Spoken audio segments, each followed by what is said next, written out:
shoot. I didn't go on air. I want to take a drink. Okay.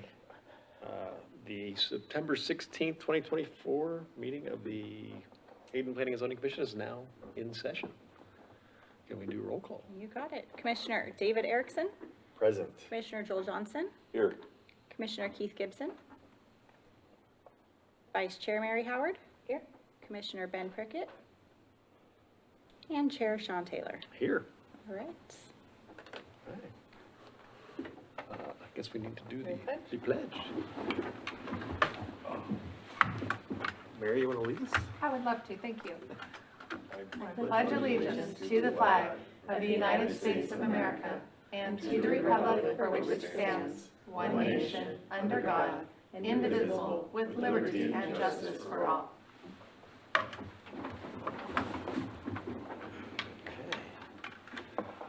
First item is approval of the July 1st. Wow, has it been that long? Right? The Planning and Zoning Commission meeting minutes. I make a motion that we approve the July 1 meeting minutes as presented. I'll second. All in favor? Give me one Oh. second. Sorry, you guys are faster than my computer tonight. Okay, Commissioner Erickson I approve. and Commissioner Johnson, Aye. Vice Chair Howard. Aye. And Chair Taylor. Yes. Okay. So we have a workshop tonight regarding the 2024 Planning and Zoning and Annexation Manual. Stimulating. You want me to just dive right in? Yeah, all Okay. yours. So I have PowerPoint's up there. I have two of you who haven't actually gone through the land use training. So I have a PowerPoint on that I won't belabor and keep you here all night. But in addition to that, all of the information that I'm going to go through on the PowerPoint is in this manual. And then there's also some additional information that I want to highlight for you related to, they added more meat. So if you haven't seen this manual before, what happened is the Association of Idaho Cities they beefed it up and they added more definition and more substance to the information for you to have it. Instead of just saying, here's your process, here's what you need to do, here's what happens if you break the rules, they went into more depth, if you haven't looked through this yet, on the decisions that you are making and the law behind the requirements of the Local Land Use Planning Act. So a couple of things I want to point out to you before we do the PowerPoint, just on kind of what you do and what your job is. Page 27, there's a really good explanation of variances, and we don't have many of those that come through here, but we have had some in the past. And I want you to know that on page 27, it says, for a variance specifically, I don't have this in my slides, applications may be granted only upon a showing of undue hardship because of unique site characteristics. So if we have a variance, I'm going to point you back to this in the future, and the variance is not contrary to the public interest. People seem to think a variance means I just want to ask for you to make a different decision than what the code says because I think I'm entitled to it. That is not the legal definition of a variance. And you will hear community members as they talk to you about what they think a variance is. And I'm pointing this out because these guys just did a really good job of boiling down what a variance is and what it is not. You'll hear Donna and I talk in terms of bulk and scale. Like, is there something about the site that makes it impossible for the applicant to meet all of the code requirements? It's about the site, and it can't be anything that's been caused by the applicant, him or herself. So I'm just kind of drilling you down on some specifics for just a minute. On page 28, I think they did a great job of showing the potential legal challenges to zoning decisions and ordinances. So I'm going to talk to you tonight about how to do public hearings and how to interact with the public and how to keep your nose clean so that you can actually vote, don't create bias, not having a conflict of interest, not having ex parte communication. But when you look at this list, so there's the quasi-judicial zoning decisions may be overturned on the following grounds, any one of the following grounds. a violation of a statutory or constitutional provision, decisions exceeding the statutory authority of the local government. I love that they put this in here, because you have in the past years heard some rumblings of, well, what do we as a city need to do if it is a wetland? And we've said we have jurisdictional wetlands that are governed by the federal government, and there's federal requirements related to that. So if we as a city stick our nose into areas that are technically governed by federal law or federal requirements, that's one of the areas where zoning and quasi-judicial zoning decisions can be overturned by the court. Number 3 is improper procedure in the decision-making process, including failing to provide proper notice. You guys don't have to worry about that. Our staff does a tremendous job. If there's ever a mistake, we move the hearing, we fix it. I mean, you don't need to worry about that piece. Decisions not supported by substantial evidence in the record. We're going to talk about this more in the presentation. You are restricted to making your decision on only the information that comes to you in the public hearing in the record. You don't get to do your own research. You technically shouldn't even be talking about, I drive that road all the time and I see the traffic queuing here, and that is inconsistent with what's in the traffic analysis. Nope, traffic analysis is required by code. It's paid for by the applicant, it's vetted by our consultant. You have to rely on the evidence that's in the traffic impact analysis. That's just an example. Decisions that are arbitrary, capricious, and abuse of discretion. So a decision where you say, I'm not going to allow that to happen because I don't support growth for Hayden, but yet the application is completely consistent with code and there isn't 1 ounce of it that's incompatible with code, then that could be deemed an arbitrary, capricious, or abuse of discretion decision. So I wanted to point that out because I think that they really did a good job of, I love the next one too, avoid spot zoning. We get into that every now and again. And then there's an entire section on zoning for source water protection. That is not an invitation for you to say it is your job single-handedly to protect our single source drinking water, the aquifer. But it is a good explanation of areas where cities can create code for protections and where the boundaries are and where the boundaries aren't as far as what your authority is. And then last, I'd like to point out page 30 and subsequent pages does a really good job of explaining what subdivisions are and really dives into the law and talks about what a subdivision is intended to be and what it was always intended to be under Idaho code. And so I encourage you to go through that subdivision section. Can I ask a question? So the word is used differently. So a subdivision, I see that, 5 or more lots. But a lot of times we simply subdivide a lot in order for another dwelling For to the be. creation of 2 or 3 lots. Right. Yes. Right. But that is not legally a subdivision. It's not under Idaho code. Now, cities have the ability to have their own city code to define short plats as requiring the same elements of a subdivision, and you may hear that. But again, short plats are administratively approved. You don't see them Right. unless there's an appeal of some kind.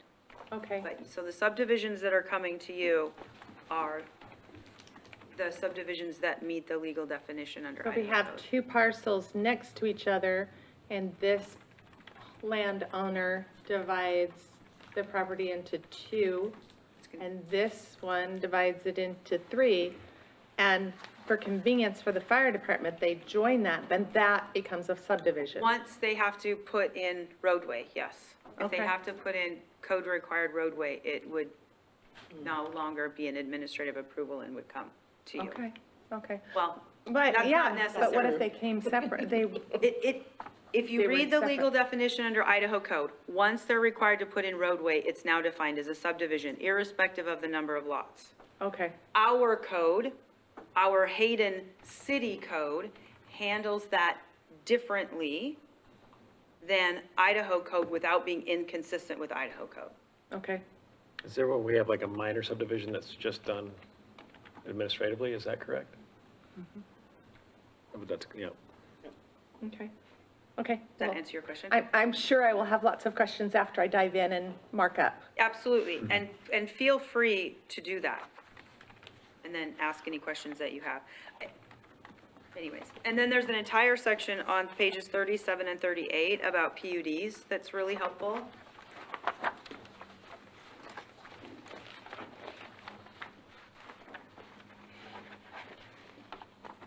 Do not get wrapped around the axle on this annexation section yet. Don't worry about that. And Okay, you can read through regulatory takings, but it's not critical for you guys. Those were the sections I wanted you to Okay. focus on. So now. Can I add just 2 seconds? Yeah, absolutely. So this is just general Yes, it is not related to the standards of approval that the city has over and above this, so. That's all. yeah, one doesn't trump the other. well, Or no, no, our standards do trump no, this. the What? point is this presentation is overarching general. We're not diving into the city code design standards or standards of approval Oh. at all. Yeah, no. And this handbook from the Association of Idaho Cities is the overarching law of what cities are allowed to do. And then each city creates their own code for actual zoning, subdivision, design standards, standards of approval. And we're not diving into any of that. Okay, Okay. understood. Does that Thank help? you. Yes. Yes, thank you. Okay, now what do I need to do to turn the PowerPoint on? Just hit the PDF button down at the bottom. Okay.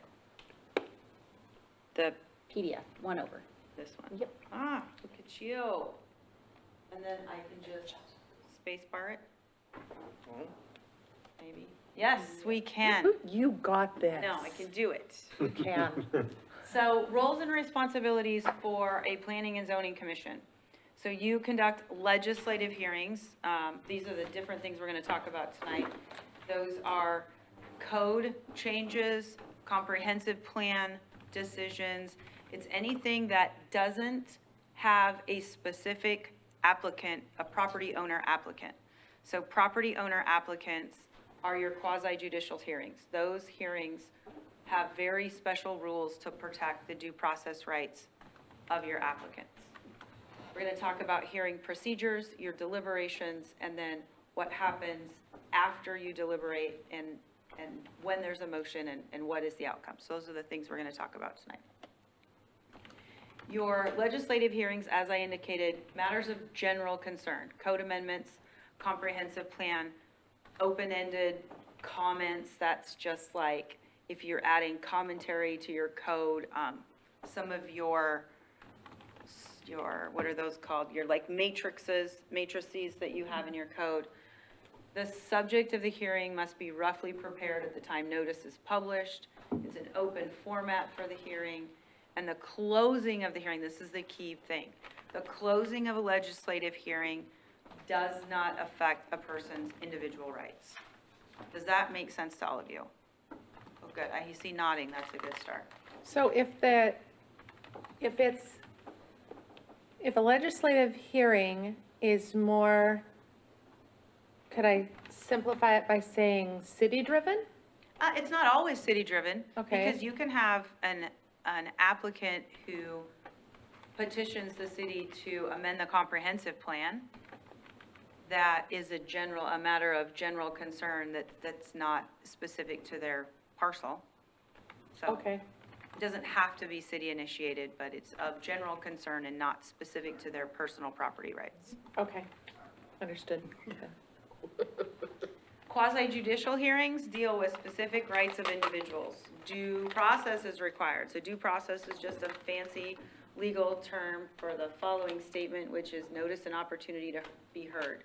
So a person that has a due process right, it means that they get to come in and respond to any of the commentary that's being provided regarding their application, whether it's the staff report, public testimony, agency responses. They get to come and rebut anything that they've heard or they've been told or that's been said in the public hearing. It requires a transcribable verbatim record. This is my favorite because I have to remind lots of electeds and appointeds that this is why it's so important in specifically quasi-judicial hearings, not to talk over top of each other, to make sure that you don't start answering before whoever's asking the question is finished asking the question, because it is a nightmare to send this record out to a court reporter to be transcribed in its entirety when people are talking over top of each other. And if there's a petition for judicial review, which is what we say, it's the fancy word for, if somebody sues us over a decision that we make, then the court gets a copy of this transcribed record, and it can be a nightmare for the court as well if you've been talking over top of each other or not allowing the person asking the question to finish. All the things that happen when emotions raise and people get excited, so. The primary topics include land use and licensing. You mostly deal with land use related matters.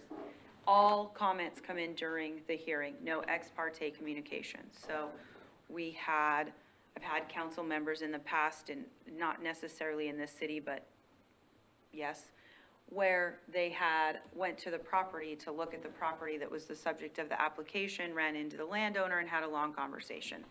And then they come to me and say, I'm just gonna disclose it, and I say, no, you're not, you're going to recuse yourself and step down from the dais. So we have to be very careful. Due process rights are constitutional, we need to protect them, and you are literally appointed to vote. So you don't ever want to put yourself in a position where you can't vote. So you can't talk with each other, you can't get your packet on a Thursday or a Friday and then text each other or call each other or talk to anybody about the application. All information that you use to deliberate and make your decision must come in during the public hearing. And that gets really hard because we all come to these seats with professional experience, personal experience, information in our brain that we know from living here forever, and you want to use all of that to help you make a decision. And by law, you're required to wipe your slate clean. You just erase all your memory when you sit down in that seat when you have a quasi-judicial public hearing, and you have to rely on just the information that comes in. Doesn't mean you can't ask questions to help somebody get that information into the record, specifically the applicant. Staff has already given you everything you need to know about the application in the staff report. What most of your questions would be and should be directed towards the applicant. And you might wonder why we're doing this training right now, and it might not be a secret. You're gonna have a slew of hearings coming to you over the next couple of months. So that's part of the reason we're reinforcing all of this now. So the order of the public hearing is the explanation of the procedures by the chairman. You've heard Chairman Taylor give you the instructions before.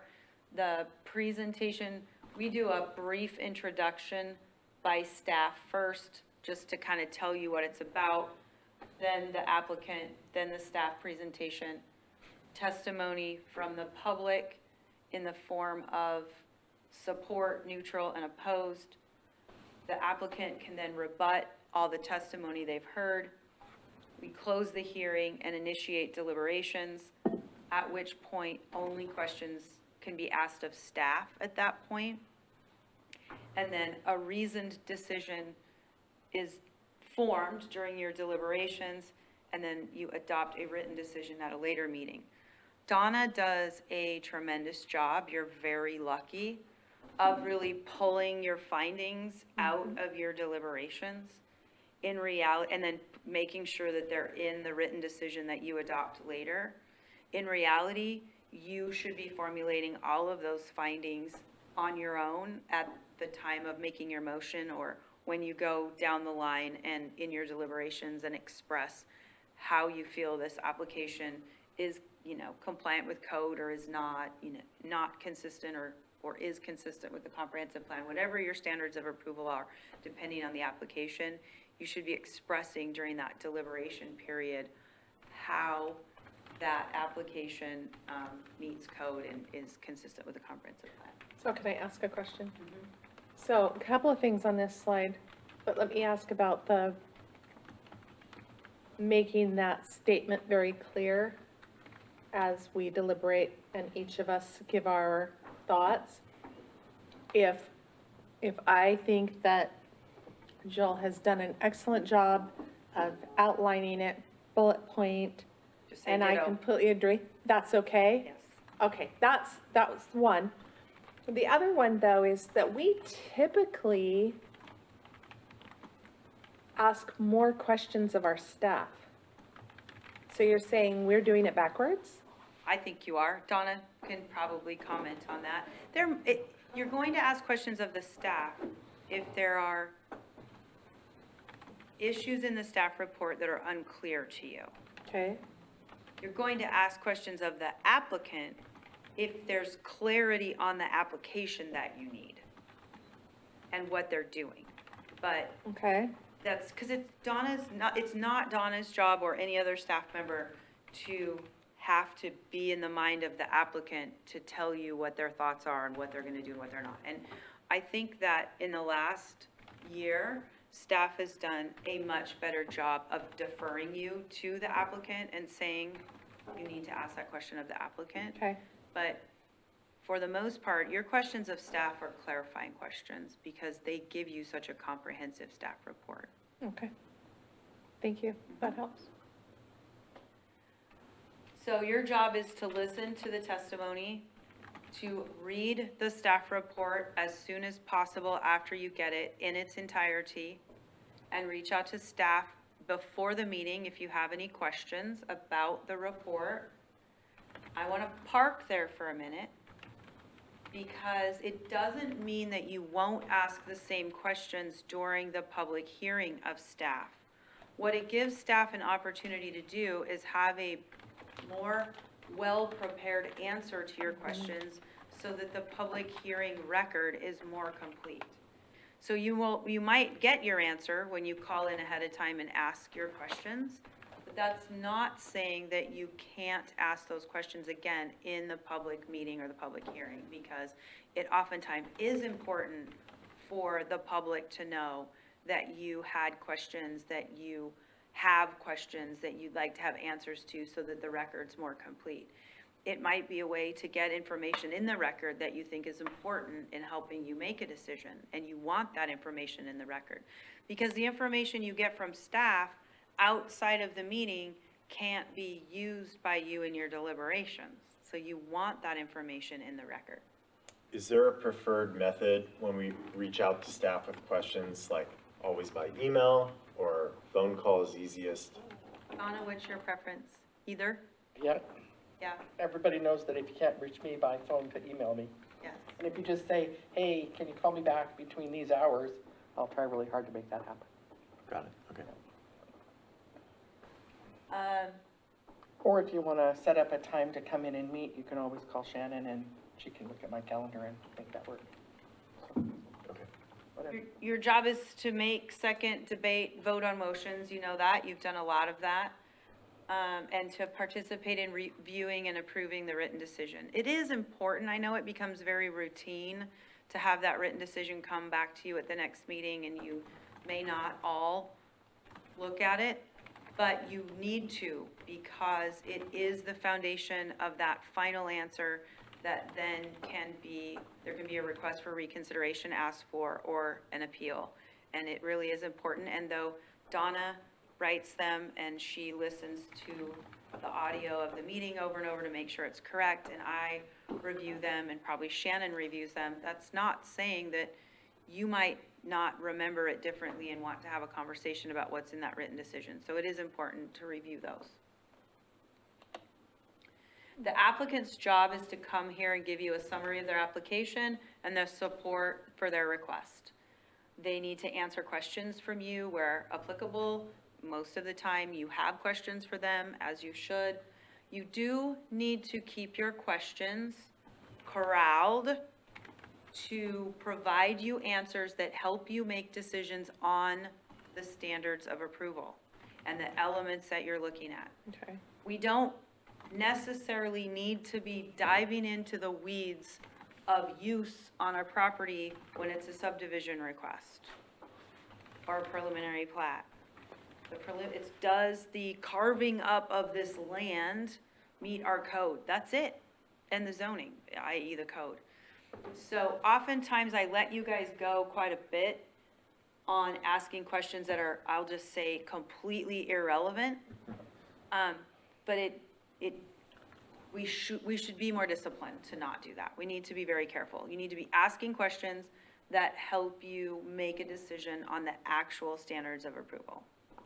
Or if you're concerned about a use or a condition, you can ask staff, is this going to come back to us for another approval point? Or is this an administrative approval from this point forward? And get into the record what happens to make sure they comply with all these conditions. And then the applicant's job is to rebut testimony from the opponents of the application. This is my favorite. So the role of the citizens when they come to public hearing is to testify to the positive or negative impacts of the proposal, informing you about the characteristics of the site, and suggesting acceptable alternatives or ways to mitigate the negative impacts. You don't ever get that last part. So, and we don't invite a debate with our commenters, but you might look at me and say, may I ask them one question? We can see. You may ask me ahead of time. I have this person sent in a written objection. They, I know, are going to come here to speak verbally as well.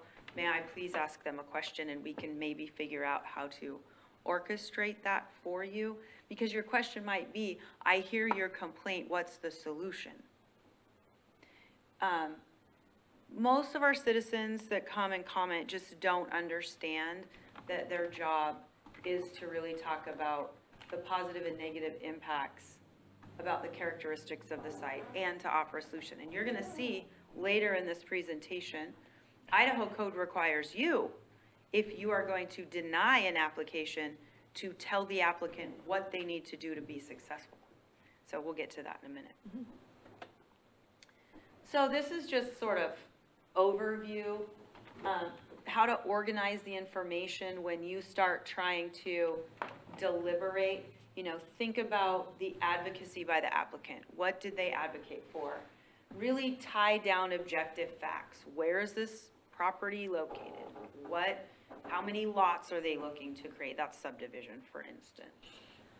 Avoid supplemental materials from the applicant after filing the staff report or deadline. So we're really careful applicants aren't coming in here wanting to hand things out to you, because you need to be making a decision on just what comes in at public hearing, and they had an opportunity to submit their application and sometimes to review the staff report, not always, and then you should do your homework and have your questions ready before you get here. Extract relevant policies from the comprehensive plan, city code, or other planning documents and policies. Have sample motions prepared. So staff does a really good job of providing that information in the staff report, but there may be something else that you know of or that you think of that you want to include as well. So review those other policy and planning documents, and then have, the reason this says motions and not a motion is because you're not to have your mind made up before you get here. You guys probably haven't had the opportunity to see me come out of my chair in the middle of a meeting at the end of a quasi-judicial hearing when someone, an elected or an appointed, has a prepared statement.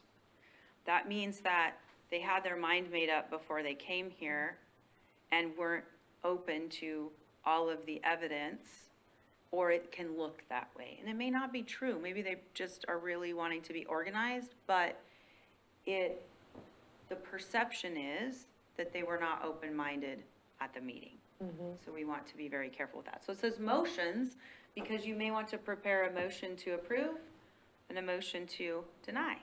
One of each, just so it's ready and you're not trying to wing it. These guys do a great job of having motions for you as well. It would be hard to come prepared with those, because you wouldn't know which standards of approval they were meeting or not meeting. Oh, I guess you could. Standards of approval are in your staff report. Yeah, because they would. Yeah, I take that back. Yeah, Yeah. you would. So after the hearing, you will see and you'll talk about the criteria and standards considered relevant by the commission and state the facts you're relying on. So our danger here is we want to say, I think that this meets all of the elements of the standards of approval. Great. How? What facts meet it? It's the right number of lots. I didn't prepare examples for you, but you need to go through the facts that you heard, not just general statements. And then explain the justification for the decision based on the criteria and standards established by law and the facts found in the record compiled in the case. So just as the hearing's going on, this is no different than what I would do in court. Jot notes of the facts that you're hearing that are coming into the record, whether by the applicant. And also, there might be really good points by your community members that you want to respond to in your deliberations, which we do have a new Supreme Court case on that very issue. It's not requiring that you respond to every objectioner, but it is requiring that in your findings that their legitimate concerns be addressed. So we do have to acknowledge legitimate objections that speak to the impact of the project on the surrounding neighbors. Remember, affected parties are within 300 feet of the project. So when it comes to giving weight to the evidence, we want to know if the person speaking really is within that affected area. Did they receive an actual notice to their house? Or are they across town and this is just a general objection, but doesn't impact them specifically? What's the distance again? 300 feet. And is that an Idaho or a Hayden? That's Idaho. That's the Determination. definition of an affected party. Okay. That's a great question. So this is your Hayden City Code, says all planning and zoning commission decisions or recommendations after a quasi judicial hearing shall explain the criteria and standards considered relevant by the commission, shall state the facts relied on, and explain the justification for the decision based on the criteria and standards established by law. So that whole slide I just gave you, your code just mimics it. That is your requirement. Again, last sentence, the provisions of this section shall not apply to legislative hearings. So we're talking about quasi-judicial, these are applications. So how do you reach a decision? You discuss it, you don't rush to a judgment. Every member should participate. Your chair, whoever it is, has always done a good job of going down the row and asking for commentary from each member. Identify the applicable standards. Donna usually leaves them up here leaves the slide up for you. And the justification for the decision must be based on the criteria and the standards that are in front of you. I can't say that enough. It can't be because this one feels good. It can't be because you like that they made the lots larger lots instead of smaller lots. It's whether or not the size of the lots is compliant with your code. So we want to be really careful of not including commentary that is our preferential commentary, irrespective of whether or not it's driven by code. This is where Idaho Code 676519 specifically says that your governing board or zoning or planning and zoning commission, when you deny an application, grant or deny, you state the ordinance and standards used, the reason for the approval for or denial, and C, the one everybody hates, the actions, if any, that the applicant could take to obtain approval. That's a hard one. And so if that's probably one of those questions that you would call Donna ahead of time and say, I'm seeing that this might be inconsistent with code, or I really feel it's inconsistent with the comprehensive plan.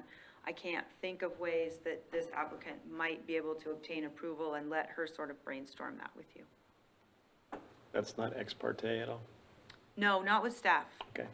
Great question. So, but if Sorry. if we're looking at a project that, it might be hard to find something they could do if it had gross negative effect in that neighborhood context You better be and able stuff. to quantify gross negative effect Okay. with expert information in the record. Okay, okay. So, any other questions on that?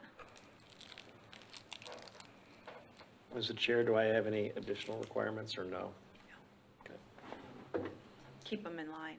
Make sure that everybody crew? speaks. Well, now you've got very long arms. That's right. Yeah. I'll run you over with my scooter. This is just reiterating the same thing. Your written decision has to follow all of the same protocol that your deliberations and your findings on the record do.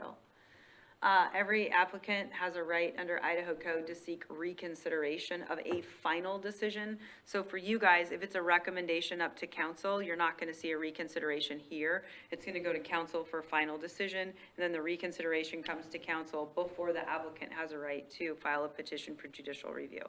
So it's just, this is just to inform you what the code says, so as you're talking with community members, and they're asking you questions, that it's just another tool in your tool belt to know that there's that step. And I've had a number of petitions for judicial review where I've gotten them dismissed on a procedural deficiency because they failed to seek reconsideration. And we put notice of this in all of the final decisions. It says right at the bottom, you have 14 days to seek reconsideration.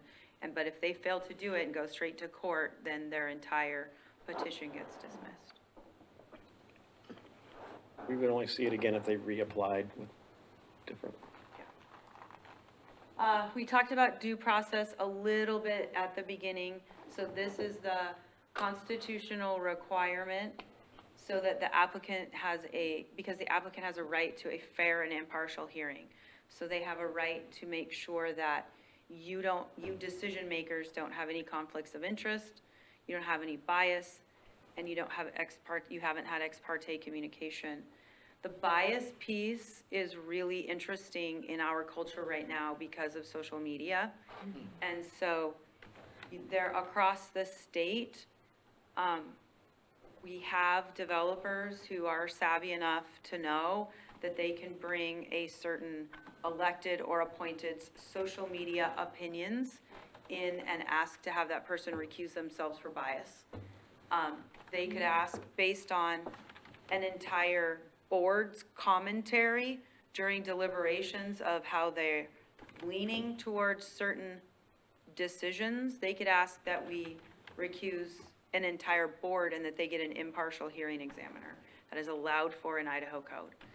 So we want to be very careful that we are really giving all of these applicants our unbiased brain, that we're willing to sit here and listen to the evidence and make a decision based on the evidence. Imagine if you were involved in a heavy litigation case, civil litigation case, and you walk out of the courthouse to see the judge standing in the parking lot talking to the opposing party. That's how applicants feel when they feel like they can't get a fair hearing. And that's more of an ex parte communication, but it also can be bias. So even if the judge and the opposing party weren't talking anything about your case, it just looks like the judge is biased towards that person. So we want to be really careful. We're going to go into a little more detail on that. So conflicts of interest are prohibited under 67-6506. When the member or employee or his employer, business partner, business associate, or any person related to him by affinity or consanguinity, that's like your cousins, within the second degree, that's your cousin, has an economic interest in the procedure or action. So if any of you have any financial interest in the application that's being brought forward, you have a conflict of interest and you need to recuse yourselves. No member of a governing board or a planning and zoning commission with a conflict of interest shall participate in any aspect of the decision-making process concerning a matter involving the conflict of interest.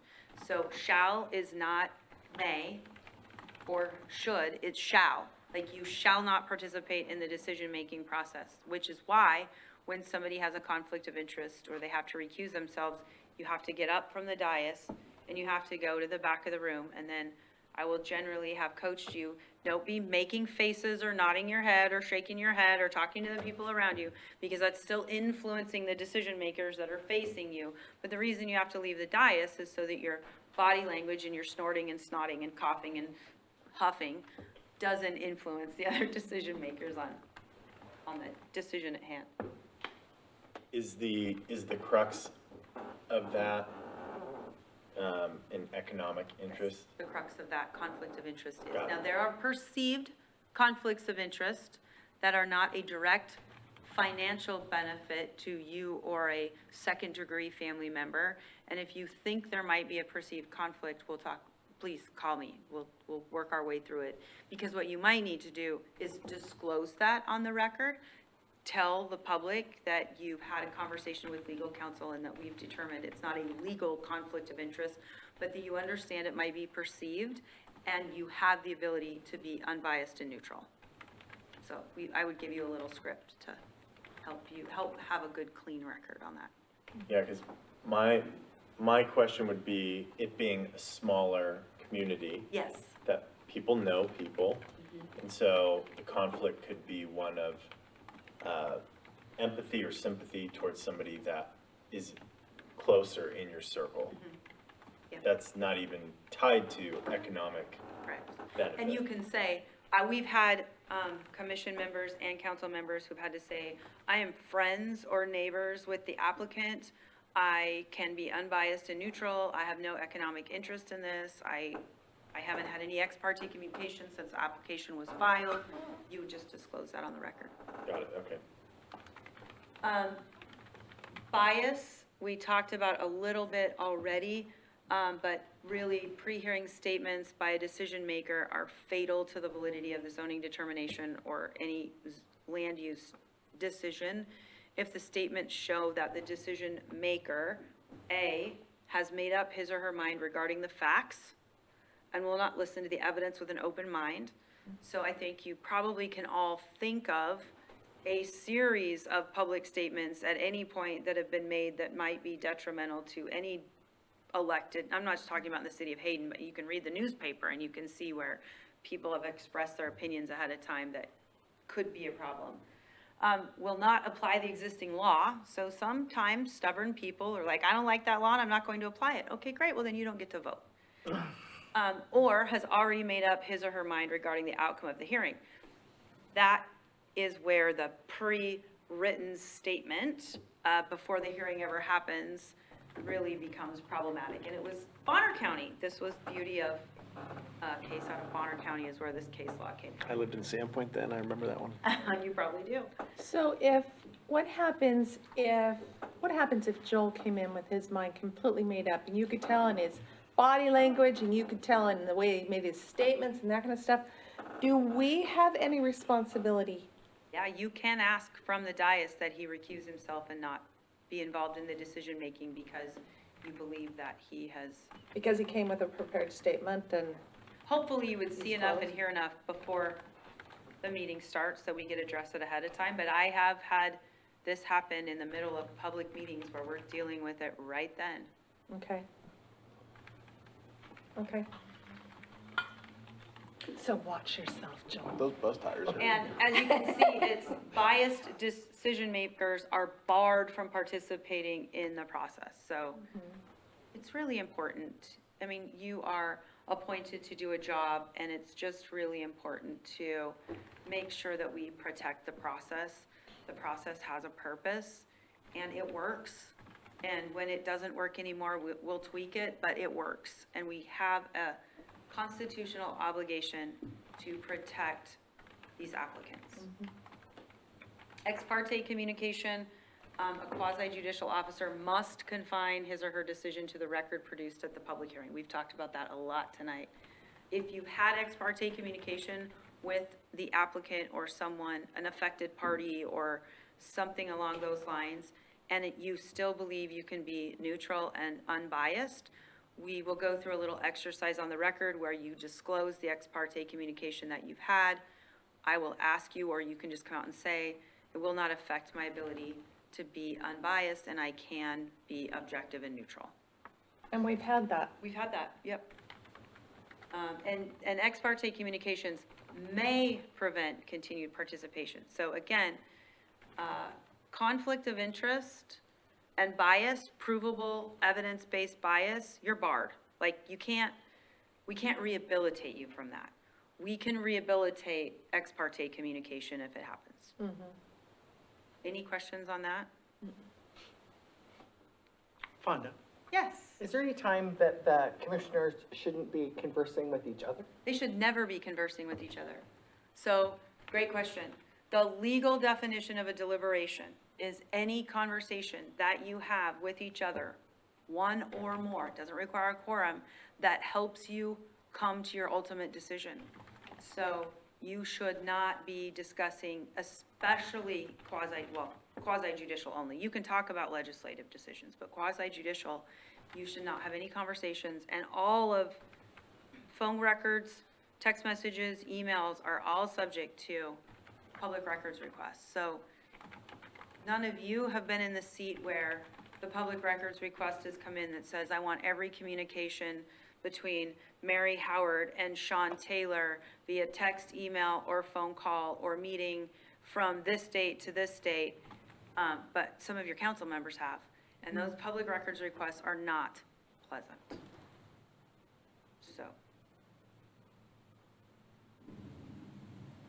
Y'all look like I just scared the bejesus Yeah, out of we you. got that one. You got that We one. got that We one. got that one. No, it's not worth Not it. at all. There isn't anything that you would talk about ahead of time to each other that you shouldn't be able to have the same dialogue on the record. Okay. Okay? Any other questions? No, this was quite informative. And Good. And I've been on a minute longer than our bookends here, and it still was really informative. Oh, well, Thank you. good, because I was dreading it. I was like, I've given this presentation so many times, I don't want to do it again. But then I asked Joel if, I couldn't remember if I had given it to you guys, and you hadn't heard it, so I Yeah. figured it was. I don't think I've had it. I've been here, What? yeah, How did that happen? I don't You know. must have missed that meeting. yep. I probably did. And then, again, go through, this is robust. They did a really good job of putting a lot of meat on the substance of what you guys deal with. And if you have questions on any information you have in here, reach out to Donna, reach out to me. We could have another agenda item at a later date where we kind of follow up with any of those questions that you might have. I was just gonna ask them, Yeah. what, do we have a limit to the questions? Because we might. I have this isn't the Bible that we occasionally have a member of the public refer to? No. Okay. No, that is the, who writes that? The big, thick land use manual. Oh, Gibbons Persley? Gibbons Persley, I always want to say Holly Troxel, and that's not right. Gibbons Persley updates that manual, and it's like this thick. Yep. Every year, I just downloaded the newest version of it. That is also a resource, I can send it to you. It is also a resource if you're having trouble sleeping, that you can just read line by line. Is But it it's got good searchable? stuff. No. Oh, then Not you searchable. go ahead. Okay. I'll just ask We'll you the just keep it for us. questions. Yeah. All right, thanks, you guys. Thank you, you. Wanda.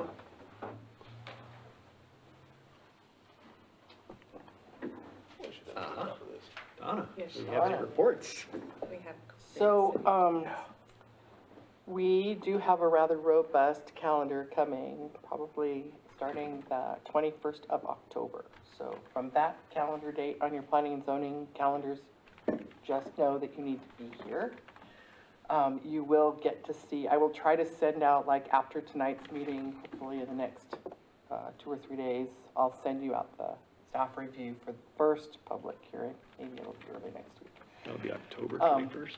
Yeah, for the October 21st meeting. That staff review is going to take you a while to dig through, and we'll explain that. I know I'll miss Later. the first one in November. And then we have another public hearing, the first meeting in November scheduled at the moment. Another one, the second meeting in November, tentatively another one, the first meeting in December. So I don't know why they are all happening at the same time, but they're all coming. And most likely another one. Second meeting in December. So they're all kind of sticking out there, trying to finish getting their i's dotted and their t's crossed, which The first of November We're and still December. working through some you'll issues, be the but- chair. I'll be around. additionally, on top of that, Shannon is going to be sending out an email or has sent out an email. We are going to have another joint workshop with City Council that we're trying to find a date. One of the things we've been requested is to try to get quorums from you as well as them. So Did you have the meeting Thursday? we did, but without a quorum. So yeah, it was kind of unfortunate, but it was a comedy of errors and that happens. And It was weak, but I held it up. so, but we're gonna try to do better. That's the sentence here, I guess.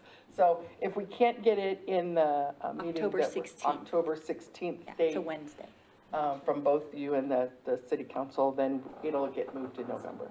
So that was really the only date we could find in October? October that, So when you good. get that email, please use the voting thing to say, yes, I can be there or no, because if we Okay. don't have quorum, then we'll just move to another date. right, I'm good with that date. okay? Yeah, me too. And we have a couple of things trying to move forward to city council, Trail Creek Estates Master Development Agreement, hopefully will go to city council. That's for the one on the corner of, let's see, Dakota and Ramsey on the northeast corner. Oh, yeah. Had a transition of ownership, and so the new owners are ready to move forward. And then the One Place Church annexation that was recommended for approval was also recommended or approved by city council. And they've been working through their annexation agreement. We had a couple of quickie typos that we needed to fix. And then, once that agreement gets recorded, then we can bring the resolution forward to amend the comprehensive plan. And then the ordinance comes forward to actually annex the property and set the zoning. So it has kind of a timing piece to it. So those are trying to move forward as well. I don't know if they're gonna hit this meeting or the next one. But close. Any questions? Okay, cool. I think you're moving into an Yes, executive looks like we session. have actually, I'm to move into executive session. I believe we need to We take. need a motion. You need to state the.